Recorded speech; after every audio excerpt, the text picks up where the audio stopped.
All right, guys, before we get started, are there any questions on the homework? Any questions on the homework assignments?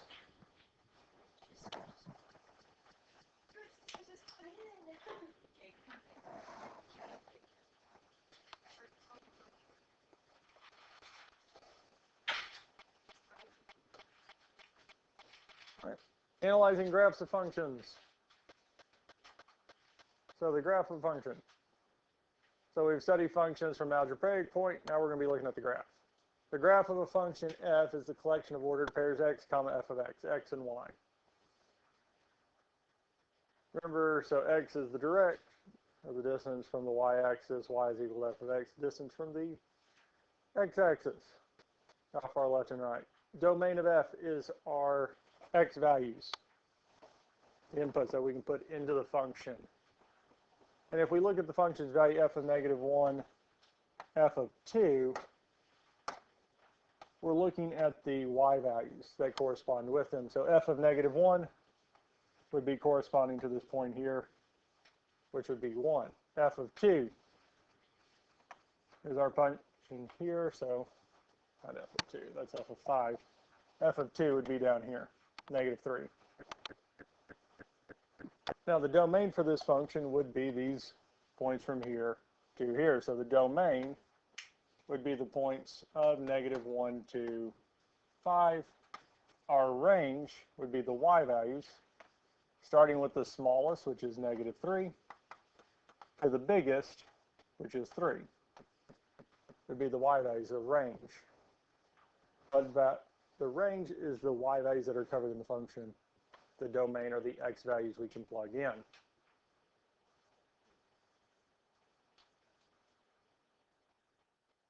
The dots are used to be open or closed. If it's open, it's not included. If it's closed, it is. So if such dots are not on the graph, then it's assumed that the graph extends beyond these points. So essentially it's just saying that we have arrows coming out if that was included. By definition, a function at most one y value corresponds to a given x. Follows that then a vertical line at most function. A vertical line test. A set of points and a coordinate of y can only function of x if and only if no vertical line intersects the graph in more than one point. If we can draw a vertical line and it crosses the graph in more than one spot, it's not a function. That's all that means. So if we take any graph and we can draw a vertical line and it crosses it more than once, it's not a function. Zeros of a function. If the graph of a function x has an x-intercept, then it is a 0.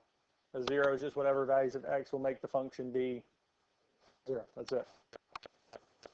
So we have 3 here. So the first one we're going to look at is the 3x squared plus x minus 10. If we're looking for the zeros, we're looking for where it's going to equal 0. Now there's different ways we can go about this. One of them is by graphing. We could try graphing this first. So we can say y equals 3x squared plus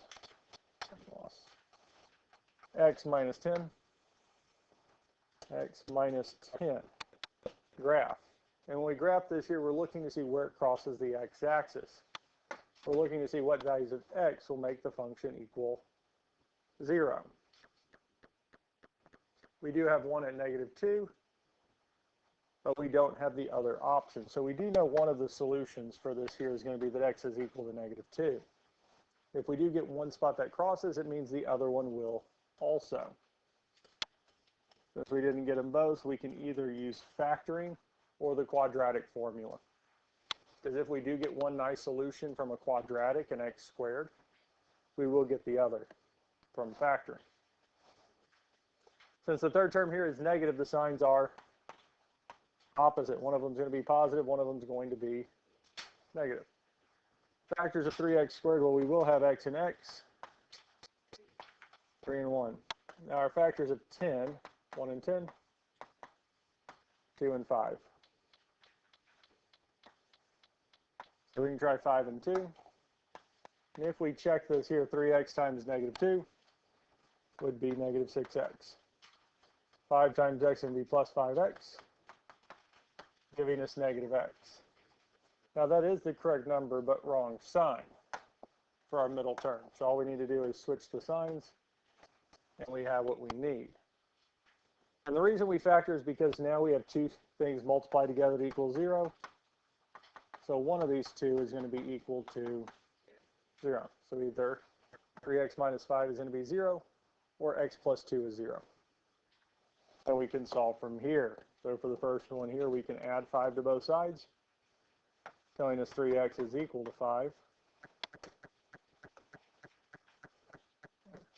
There we go. And then we would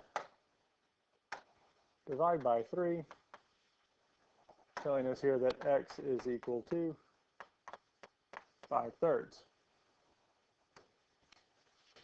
For the other factor, we would subtract 2, telling us x is equal to negative 2. So our two solutions for this here, our two zeros, are at negative 2 and 5/3.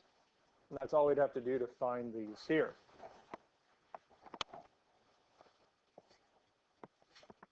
Questions on the first one?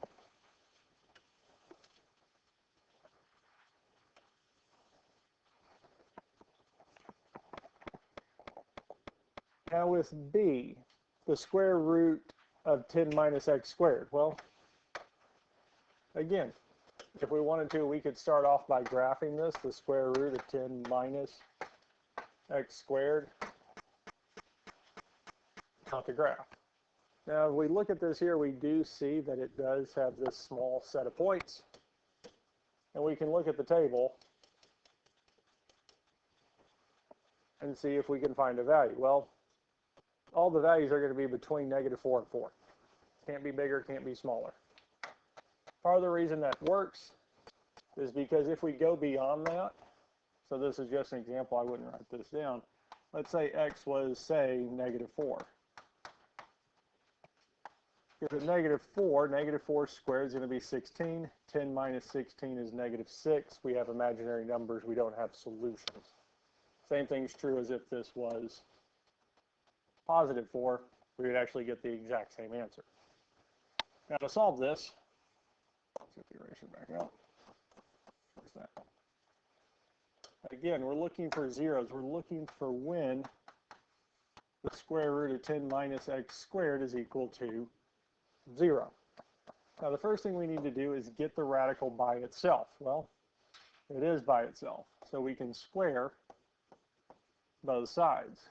And here the square root and square would cancel, telling us 10 minus x squared is equal to, well, 0.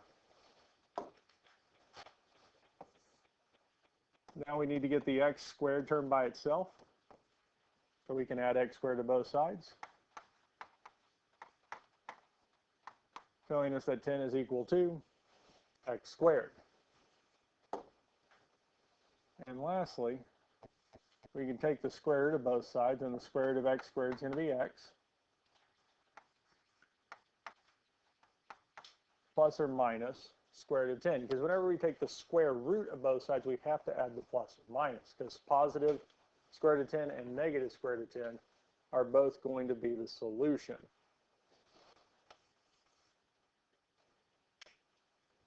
And even if we checked it with either one, we could check this here to see if this works. And we could do that in the calculator or by hand. Because what we're saying is the square root of 10 minus the square root of 10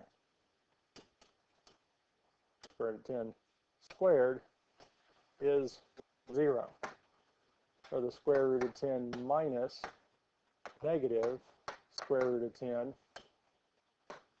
squared is also 0. So we set it equal to 0 and solve. We get it by itself. Questions on A or B on how we did this here? No?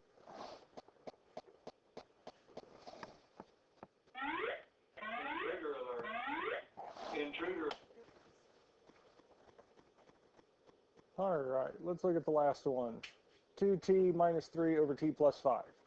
Now with this here, really, for any fraction, the only way that it can be 0 is if the numerator is 0. Is the only way that we can have a solution. So we could set it up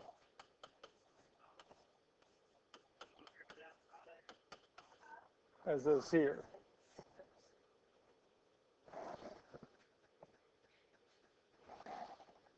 And then multiply both sides by the t plus 5. And on the left-hand side, the t plus 5 and t plus 5 would cancel, leaving us with our tt minus 3. And on the right-hand side, we'd have 0 times t plus 5, which would be 0. Here, at this point here, we just need to solve this for t. So what we can do is add 3 to both sides, telling us that 2t is equal to 3. And lastly, we would divide by 2, telling us t is equal to 3 halves. So the solution for this here is 3 halves. Now with rational equations, we do need to make sure that it cannot be a number that would make the denominator be 0. So in this case, t plus 5, the value that would make t plus 5 be 0 is whenever t is negative 5. So it just means if you get a solution of negative 5 for this one here, it doesn't work because that would be one of our restrictions. A similar thing is true for b, because here x cannot be less than, really, the square root of 10 or greater than the square root, negative square root of 10, because either case, we start getting negative numbers. 0 is where it crosses or intersects.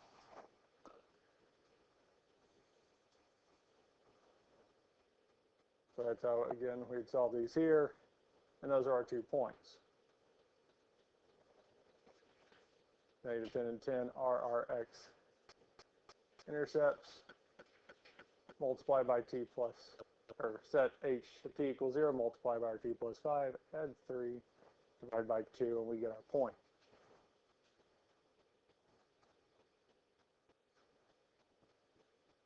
Questions on finding our zeros? All right. Increasing, decreasing. All this means is we look from left to right. Is the function going up? It's increasing. If it's going down, it's decreasing. And if it is not increasing or decreasing, not going up or down, it is considered constant, moving from left to right. And that's it, because some functions, like this first one here, is considered increasing, because as we go from left to right, the function is always increasing. So this would be increasing on the interval of negative infinity to infinity. And the interval that we have it is all based off the x values, not the y.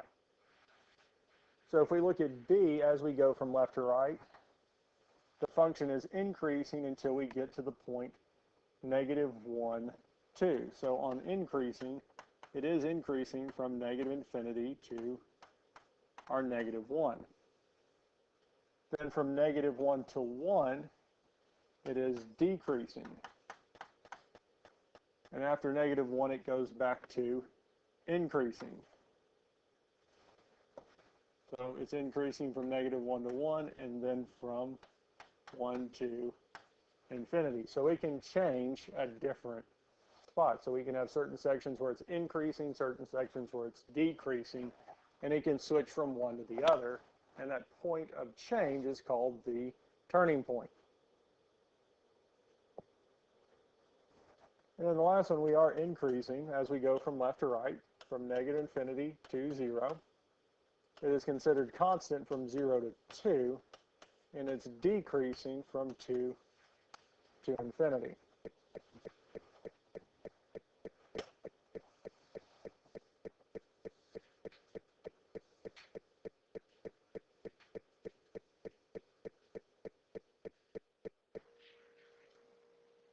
Now, the last thing we're talking about is average rate of change. Now, there's a set formula to find the average rate of change, and it's our f of x2 minus f of x1 over x2 minus x1, change in y over the change in x.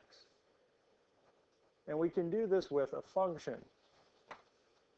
So our equation f of x2 minus f of x1 over x2 minus x1.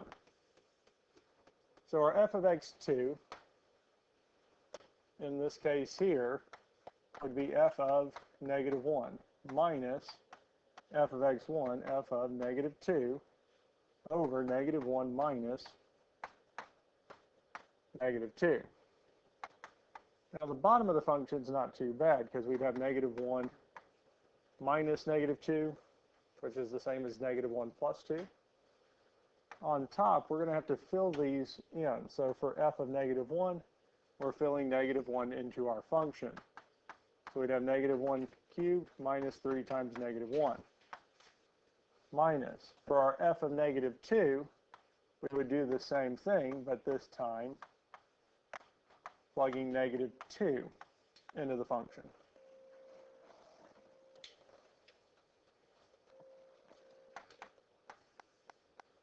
Negative 1 plus 2 is just going to be 1. On top, our negative 1 cubed is going to be negative 1. Negative 3 times negative 1 is going to be plus 3. Negative 2 cubed is going to be negative 8. Negative 3 times negative 2 is going to be positive 6. Now, since we have this division of 0, we don't have to write it. We can just start simplifying the top. Negative 1 plus 3 is going to be 2. Minus negative 8 plus 6 is going to be negative 2. Our 2 minus negative 2 is the same as 2 plus 2. And our 2 plus 2 gives us 4, telling us that the average rate of change for this here is 4.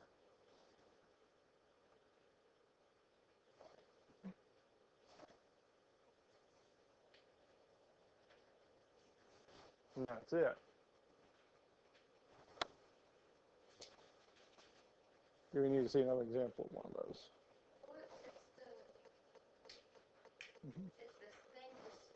Yeah, so this formula here, yep, just average rate of change in y over change in x. So really we're using an equation to find the y value on top, and we're plugging in the x values on bottom. So really this is just another way to say our slope, our y2 minus y1 over x2 minus x1. But for these here, they didn't give us the y values as a point. They gave it to us as an equation with an x value. So we had to plug the x value into the equation to find y, and then use essentially the slope. Questions? And even with 1, 0, we plug it in on top. So for 1, really it would still be our, with our x cubed minus 3x. So it'd be 1 cubed minus 3 times 1 minus 0 cubed minus 3 times 0. Well, that second part is going to go to 0. 0 squared minus 3 times 0 is just all 0, as they have. 1 cubed is going to be 1. 3 times 1 is 3, giving us our negative 2. Negative 2 minus 0 is negative 2. Negative 2 over 1. And that's it. Even and odd. Now, a function can be even or odd.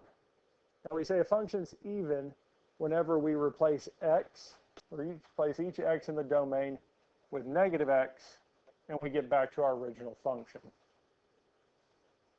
It is odd if we replace every x in the domain, or plug it in as negative x, and we get a negative version of the function. So let's see how that looks.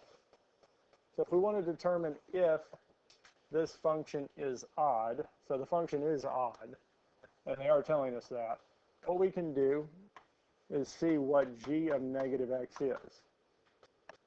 Now, g of negative x, if it gives us the original function back, it would be considered even. It's not going to. But if we plug this negative x in, we get negative x to the third minus our negative x. Now, at this point here, we're going to simplify as much as possible. Now, our negative x to the third, negative x times itself 3 times, is just going to go to be negative x cubed. Our second part of negative x is going to give us plus x, telling us g of negative x is our negative x to the third plus x. Now, that doesn't get us back to g of x. And for it to be even, g of x is supposed to equal g of negative x. Well, they're not equal, so that means this function is not an even function. Now, for it to be odd, we need negative g of x to equal g of negative x to be true. Now, we already found g of negative x. We just need to find out what negative g of x is. Now, negative g of x, we're just really multiplying the g of x function by negative 1.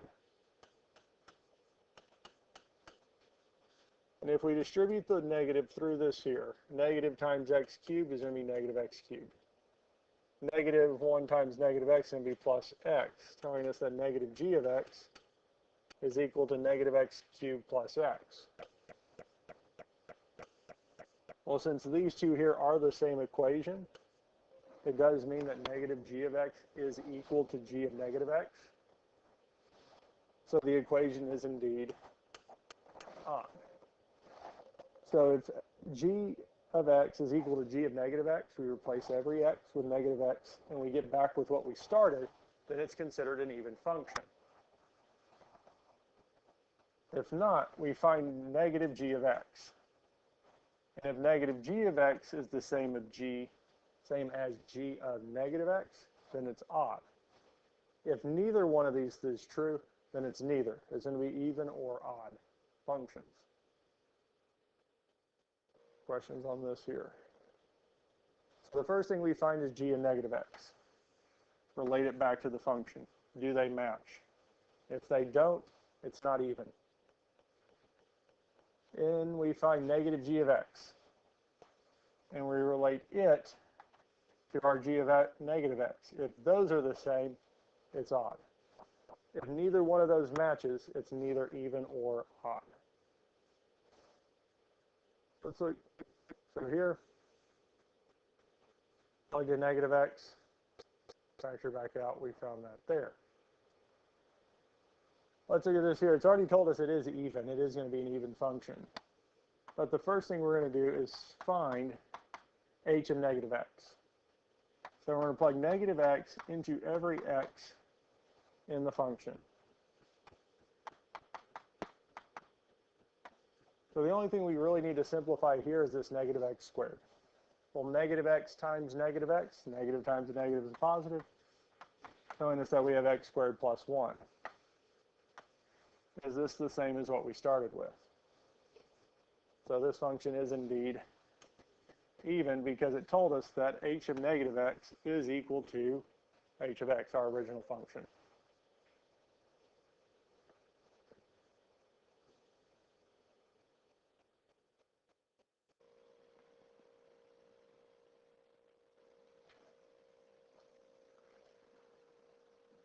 So we plugged it in, got back to our original function, so it does pass the fact that it's an even function.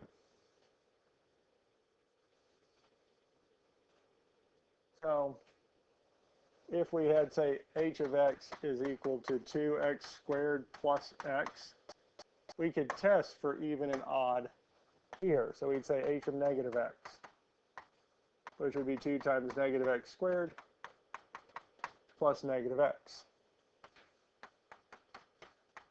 Now our negative x squared, negative x times negative x, is just going to be x squared. Plus negative x, well, that's just the same as minus x. Does this match our original equation? No. So that does not work.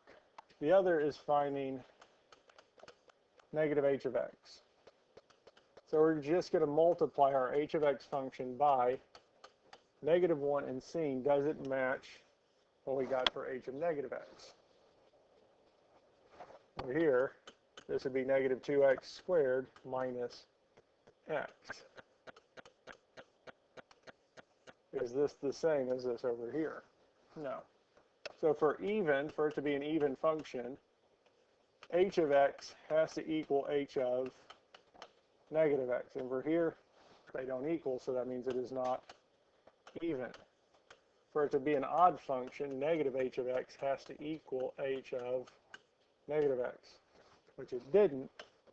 So it's not odd either. It's going to be neither. Because it could be even, it could be odd. It doesn't have to be one or the other, because it could be neither of them. We could have one, we could have the other, or it could be neither. But that's it. Questions on this here? That's it.